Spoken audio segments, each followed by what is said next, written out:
kotornya luar biasa. Anda dapat untung tapi rakyat nggak boleh dirugikan. Bapak pernah nyemprot jalan nggak? Nggak pernah, Pak. Nggak pernah. Bapak hanya ngambil untung di sini, tapi Bapak nggak peduli pada lingkungan di sini. Tapi kan kami bayar, Pak, ke pihak ini. Saya nggak ada urusan dengan bayar siapapun. Setiap orang yang bekerja di sini, ngambil rezeki di tanah ini, dia harus memperhatikan lingkungan di sini. Oke.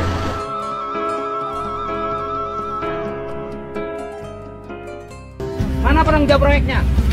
Sini kamu. Anda belajar K3 nggak? Ada standarisasi kerja. Kenapa Anda ngotori jalan? Dari sini kita udah siram. Nggak bisa. Saya 3 kali nyiram di gerbang tol Kalijati. Sampai ngerahin. Anda lihat ke depan. Jalan hancur. Kotornya luar biasa. Anda dapat untung tapi rakyat nggak boleh dirugikan. Nanya, berapa ton? Sesuai standar kerja nggak saya nanya? Tonasenya sesuai nggak? Lo bukan kurang tahu, Anda yang kirim tanahnya. Pertanyaannya, tanahnya dikirim kemana? Ada yang di Karawang. Oke, dijual kan? Ada pajaknya nggak? Ada, Pak. Itu kita ada. Berapa? Izin galiannya ada? Izin. Itu gerbang tol yang paling kotor itu sekarang gerbang tol Kalijati. Bapak berhentikan dulu. Baik, Pak. Sesuaikan dengan standar kerjanya, saya minta jalannya bersihkan dulu. Kalau Bapak nggak sanggup bersihkan, saya kerahin damkar hari ini, saya bersihkan. Ayo ke dia.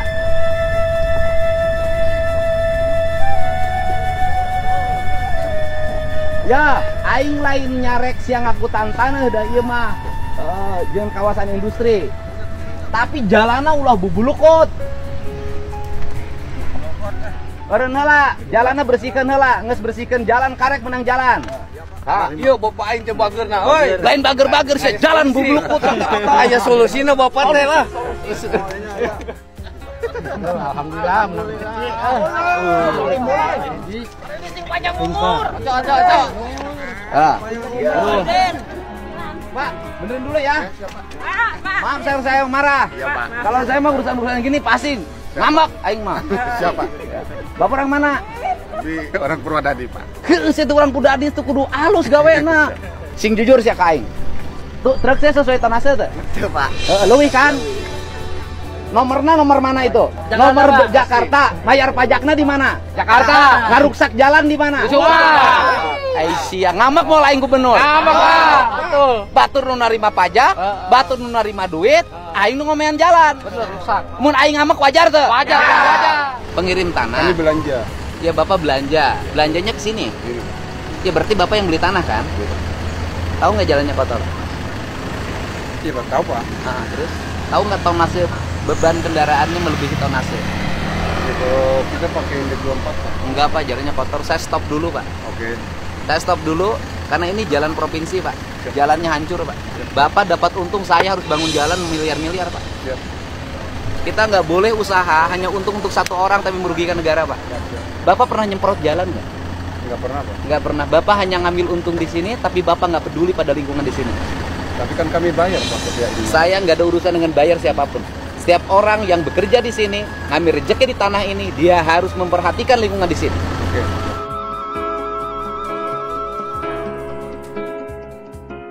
Selamat datang di Kisah Nyata Official. Jangan lupa subscribe. Pada tanggal 16 April 2025, suasana di Subang, Jawa Barat tiba-tiba berubah menjadi tegang.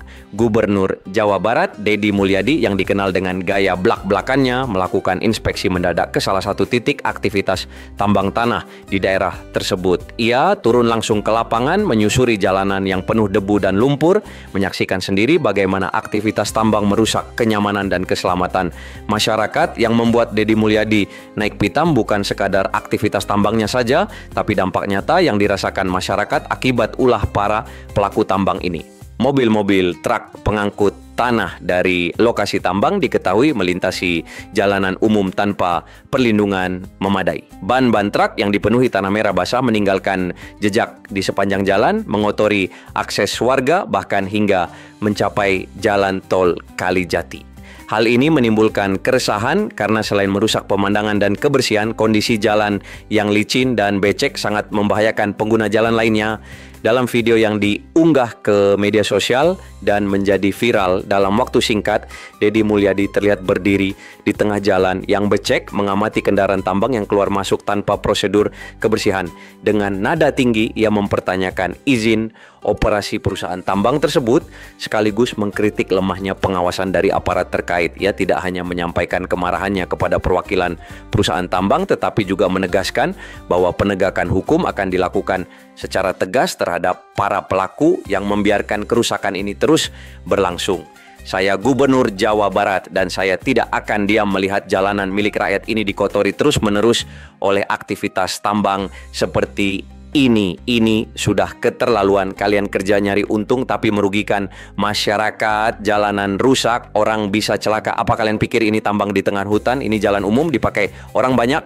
Seru Deddy dalam video tersebut. Dalam sidak itu Deddy bahkan sempat menghentikan beberapa truk pengangkut tanah dan meminta para sopir untuk menunjukkan dokumen serta prosedur pembersihan kendaraan. Tak satu pun dari kendaraan itu memiliki sistem pembersih ban sebelum keluar dari area tambang. Deddy lalu memerintahkan agar aktivitas tambang tersebut dihentikan sementara dan meminta aparat Satpol PP serta Dinas ISDM Jawa Barat untuk segera turun tangan. Lebih lanjut, Deddy menyampaikan bahwa aktivitas tambang yang tidak tertib seperti ini bukan hanya merusak jalan, tapi juga mencerminkan ketidakpedulian terhadap lingkungan dan keselamatan publik. Ia mengingatkan bahwa kerusakan infrastruktur akibat truk tambang dapat berujung pada kerugian negara karena pemerintah harus mengalokasikan dana tambahan untuk perbaikan jalan yang rusak berat akibat aktivitas tambang tersebut. Saya tidak akan main-main, ini bukan hanya soal debu atau tanah, ini soal ketertiban, soal hak masyarakat untuk mendapatkan jalan yang layak dan aman. Saya akan proses hukum siapapun yang terlibat, baik perusahaan tambang maupun pejabat yang memberi izin secara sembarangan. Tegasnya, salah satu hal yang disoroti dalam kejadian ini adalah jarak antara lokasi tambang dan jalan tol Kalijati yang ternyata masih menjadi jalur lalu lintas truk-truk tambang. Deddy menemukan bahwa truk-truk tersebut tidak hanya melintasi jalur desa tapi juga masuk ke jalan tol tanpa prosedur karantina atau pembersihan kendaraan.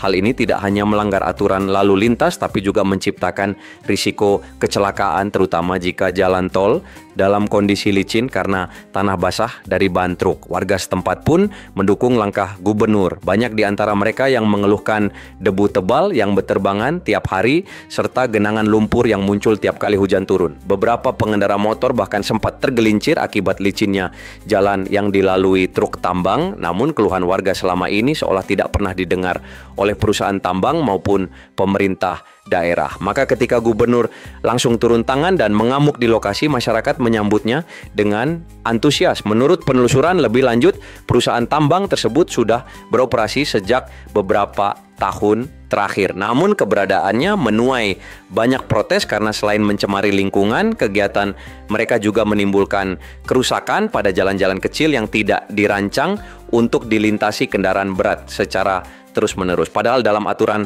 pertambangan, setiap perusahaan wajib menyediakan jalur khusus untuk kendaraan operasional mereka agar tidak mengganggu kehidupan warga. Dalam lanjutan pernyataannya, Deddy Mulyadi menyebutkan bahwa dirinya akan segera menginstruksikan penghentian operasi perusahaan tambang yang tidak memiliki prosedur kelayakan lingkungan dan keselamatan jalan. Ia juga menyatakan bahwa akan dilakukan audit menyeluruh terhadap seluruh tambang yang ada di wilayah Jawa Barat, termasuk perizinan, dampak lingkungan, dan dampak sosial terhadap masyarakat sekitar. Gubernur juga menyinggung soal potensi kerugian negara akibat aktivitas tambang ilegal dan tidak tertib ini. Selain merusak jalan, banyak tambang yang beroperasi tanpa kontribusi pajak atau kompensasi yang memadai kepada pemerintah daerah. Artinya perusahaan menikmati keuntungan dari kekayaan alam namun tidak mengembalikan manfaat itu kepada rakyat maupun negara. Ini korupsi terselubung, serunya. Selain itu, dalam arahannya kepada dinas terkait, Deddy juga meminta agar diberlakukan sistem pengawasan digital berbasis GPS dan CCTV untuk seluruh armada tambang di Jawa Barat. Ia berencana menggandeng Dishub dan Dinas ESDM agar semua kendaraan tambang wajib melapor dan mengikuti jalur tertentu yang sudah ditentukan. Dengan begitu, tidak ada lagi truk tambang yang seenaknya keluar masuk jalan umum tanpa pengawasan. Tak hanya itu, Dedi juga menekankan bahwa sanksi pidana bisa dijatuhkan kepada perusahaan yang membahayakan keselamatan masyarakat umum. Ia mengingatkan pada kejadian kecelakaan yang beberapa waktu lalu terjadi di daerah lain akibat truk tambang remblong yang menabrak rumah warga. Jangan tunggu ada korban dulu baru bertindak. Kalau kita tegas sejak awal, semua bisa dicegah, katanya tegas. Inspeksi mendadak ini bukan pertama kalinya dilakukan Dedi Mulyadi. Sebagai gubernur, ia memang dikenal sering melakukan sidak ke lapangan, terutama ke wilayah-wilayah yang dianggap bermasalah. Namun kali ini kemarahannya benar-benar meledak karena ia merasa pengabaian terhadap keselamatan publik sudah di luar batas toleransi. Di akhir kunjungannya, gubernur meminta aparat kepolisian setempat untuk menyegel sementara area tambang tersebut dan melarang semua aktivitas operasional sampai ada kejelasan mengenai izin, prosedur kebersihan, serta kompensasi terhadap warga terdampak. Ia juga mengimbau kepada masyarakat untuk melaporkan aktivitas tambang serupa di daerah lain agar tidak terjadi kasus serupa di tempat lain. Langkah berani Dedi Mulyadi ini mendapat banyak pujian di media sosial. Banyak netizen yang mengapresiasi keberanian dan ketegasan sang gubernur. Tagar penampilan Gubernur Jabar mengamuk bahkan sempat menjadi trending topik di Twitter Indonesia pada tanggal 17 April 2025. Dalam waktu dekat, Dedi Mulyadi dijadwalkan akan menggelar konferensi pers bersama Dinas ISDM dan aparat penegak hukum untuk menjelaskan hasil pemeriksaan lapangan dan langkah-langkah lanjutan yang akan diambil. Ia berharap kejadian ini menjadi momentum untuk menata kembali tata kelola tambang di Jawa Barat agar tidak hanya menguntungkan investor tapi juga menjaga hak dan keselamatan rakyat kecil. Siap bro, ini dia bagian 2 dari narasi berita tentang Gubernur Jawa Barat Dedi Mulyadi yang mengamuk ke perusahaan tambang di Subang dengan panjang sekitar 10.000 huruf. Bagian ini menyambung langsung dari bagian sebelumnya membahas dampak lanjutan, proses hukum, reaksi masyarakat dan institusi lain. Setelah inspeksi mengejutkan yang dilakukan Gubernur Jawa Barat Dedi Mulyadi terhadap aktivitas tambang yang mencemari jalan di Subang hingga ke ruas tol Kalijati, dampak dari aksi tegas tersebut langsung terasa ke berbagai lapisan. Dalam hitungan jam setelah video Dedi viral di media sosial, berbagai instansi terkait langsung menggelar rapat darurat guna merespons tekanan publik yang mendesak agar perusahaan tambang tersebut segera ditindak secara hukum. Pemerintah Kabupaten Subang yang selama ini dinilai terlalu pasif dalam menyikapi keluhan warga akhirnya ikut bersuara. Bupati Subang menyatakan bahwa pihaknya akan melakukan evaluasi ulang terhadap semua izin tambang yang beroperasi di wilayahnya. Ia mengakui bahwa selama ini pengawasan terhadap perusahaan tambang memang belum optimal, terutama dalam aspek pengelolaan dampak lingkungan dan sosial. Pernyataan ini dinilai sebagian kalangan sebagai bentuk pengakuan atas kelalaian birokrasi daerah. Sementara itu, Dinas Energi dan Sumber Daya Mineral ISDM Jawa Barat bergerak cepat melakukan audit lingkungan terhadap lokasi tambang yang disidak oleh gubernur. Dari hasil pemeriksaan awal ditemukan berbagai pelanggaran serius, diantaranya perusahaan tidak memiliki sistem pembersihan kendaraan yang memadai, tidak ada penampungan limbah tanah, serta tidak memiliki jalur khusus yang memisahkan lalu lintas truk tambang dengan kendaraan umum. Selain itu, laporan aktivitas tambang kepada dinas juga ditemukan tidak konsisten dan tidak mencerminkan kondisi di lapangan. Tak hanya ESDM, Dinas Perhubungan Jawa Barat juga turut dilibatkan untuk menilai pelanggaran lalu lintas yang dilakukan oleh armada pengangkut tambang. Mereka menemukan bahwa sebagian besar truk yang beroperasi tidak sesuai standar kelayakan jalan. Beberapa di antaranya bahkan tidak memiliki surat izin angkutan barang yang sah, serta tidak memasang penutup muatan dengan benar. Truk-truk ini melintasi jalan tanpa pengawasan, menciptakan risiko besar terhadap keselamatan pengguna jalan lainnya. Polres Subang pun turun tangan dengan membuka penyelidikan atas dugaan pelanggaran hukum yang dilakukan oleh perusahaan tambang. Mereka mengumpulkan bukti mulai dari video rekaman kejadian, laporan warga, hingga data dari pemerintah daerah. Kepala Kepolisian Resor Subang mengatakan bahwa jika terbukti ada unsur kelalaian atau pelanggaran hukum, maka pihak perusahaan bisa dikenai sanksi pidana dan perdata sesuai peraturan perundang-undangan yang berlaku. Salah satu langkah konkret yang langsung dilakukan adalah pemasangan garis polisi, police line di area masuk tambang serta pelarangan operasional hingga batas waktu yang tidak ditentukan. Selain itu, sopir truk yang kedapatan melanggar aturan lalu lintas langsung dikenai tilang dan diwajibkan untuk mengikuti pembinaan mengenai tata cara pengangkutan barang yang aman dan sesuai prosedur.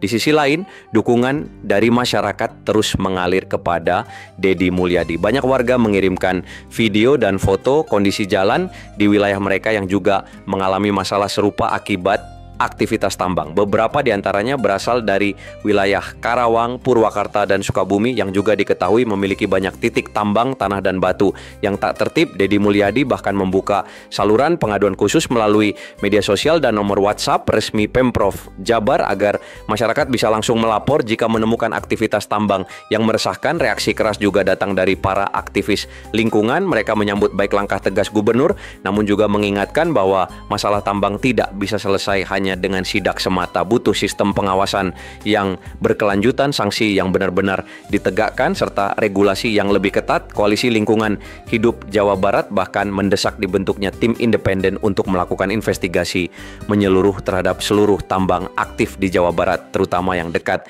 dengan pemukiman warga.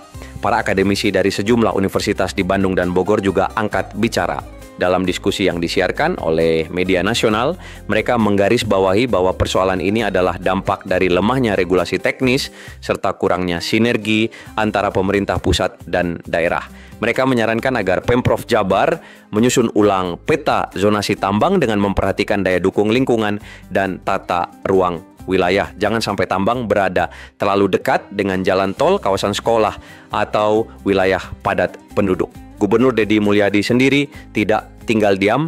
Dalam waktu 3 hari setelah insiden tersebut, ia langsung memimpin rapat koordinasi besar yang melibatkan Dinas ISDM, Dishub, Dinas Lingkungan Hidup, Kepolisian, serta perwakilan dari pemerintah kabupaten kota se-Jawa Barat. Dalam rapat tersebut, Deddy menyampaikan bahwa kejadian di Subang bukanlah kasus pertama dan tidak akan menjadi yang terakhir jika sistem pengawasan tidak diperbaiki secara menyeluruh. Ia kemudian mengeluarkan instruksi gubernur yang memuat beberapa poin penting, antara lain audit total semua perusahaan tambang di Jawa Barat, terutama yang berada dekat dengan jalan umum.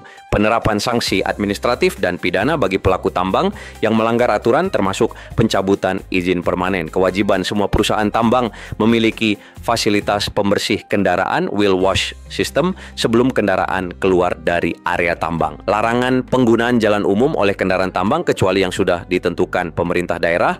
Pembangunan jalur khusus tambang secara mandiri oleh perusahaan sebagai syarat mutlak izin operasi. Pembentukan tim pengawasan terpadu antara dinas, kepolisian, dan masyarakat sipil. Langkah-langkah ini disambut baik oleh banyak pihak, namun juga menimbulkan kekhawatiran dari kalangan pelaku usaha tambang.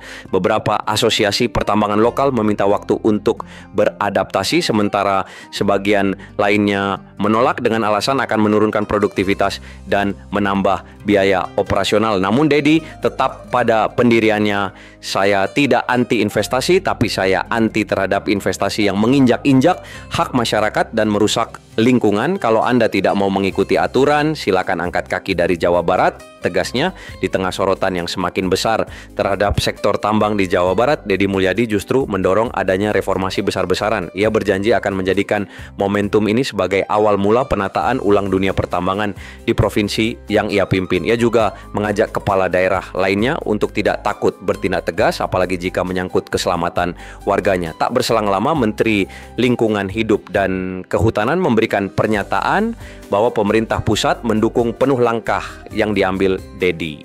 Bahkan dalam waktu dekat, kementerian akan mengirimkan tim khusus untuk membantu verifikasi lapangan di beberapa titik tambang bermasalah di Jawa Barat. Kolaborasi ini diharapkan bisa mempercepat proses pembenahan sistem tambang yang ramah lingkungan dan sosial. Kini kasus Subang menjadi titik balik penting bagi penataan tambang di daerah. Banyak daerah lain yang mulai bergerak mengikuti jejak Gubernur Deddy Mulyadi, melakukan sidak, evaluasi izin, dan mengedepankan aspek keselamatan serta keberlanjutan lingkungan. Masyarakat pun semakin berani bersuara karena merasa pemimpinnya benar-benar hadir dan peduli. Gubernur Deddy pun terus mengawasi perkembangan kasus tersebut. Ia meminta laporan harian dari tim di lapangan dan memastikan bahwa perusahaan tambang di Subang yang ia sidak tidak akan bisa beroperasi kembali jika belum memenuhi semua persyaratan yang ditentukan. Dalam satu wawancara, Dedi menegaskan bahwa tugas seorang pemimpin bukan hanya duduk di balik meja, tapi turun langsung ke akar persoalan dan menjadi suara bagi mereka yang selama ini tak terdengar. Saya bukan ingin viral, saya ingin jalanan ini bersih, aman, dan rakyat merasa dilindungi. Itu saja, pungkasnya.